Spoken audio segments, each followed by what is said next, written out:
Modi has promised a strong response after a suicide bomber killed 46 soldiers in Indian-administered Kashmir on Thursday.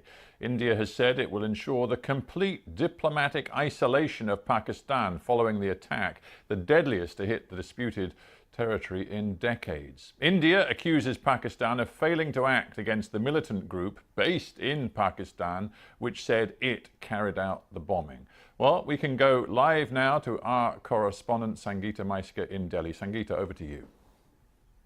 Well, Stephen, here in Delhi this morning, tensions rising between the Indian government and the Pakistani authorities. The Indians today saying outright that they believe they have incontrovertible evidence that the Pakistani authorities knew that the terror attack was going to happen and that they are directly linked to it. The Pakistani government refuting those claims, calling them irresponsible and instead condemning the attack. In the meantime, questions over what the security forces here in India knew is also up in the air. Reports today that suggest that 3 days ago, security forces in the region very close to where the attack happened knew that a major assault was planned. What happened to that information and whether or not it was passed on to the right people is now a matter of investigation. Mangled wreckage on a debris-strewn highway. All that's left in the aftermath of a massive attack launched by Islamist militants, in which a suicide bomber drove a car packed with explosives into a bus carrying over 40 paramilitary personnel in Indian-administered Kashmir. No one on board survived, and with dozens more being treated in hospital for their injuries, officials have warned that number is likely to rise. This morning, India's Prime Minister warned that the attackers would not go unpunished. A befitting reply will be given to the perpetrators of the heinous attack and their patrons. No force will succeed in disturbing peace, progress and stability of India.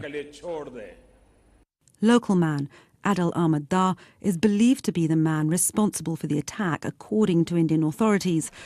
The Islamist militant group Jaish-e-Mohammed say they planned it.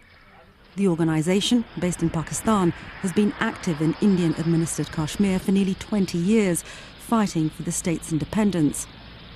Today, soldiers have sealed the scene of the bombing, which is also the main route linking the Kashmir Valley with the rest of India. It's a high-security zone.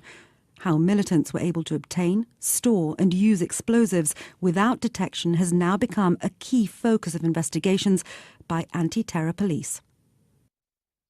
Now, those police have told us that it's going to take several days before they get answers to those questions. In the meantime, as I say, diplomatic relations between both India and Pakistan under strain.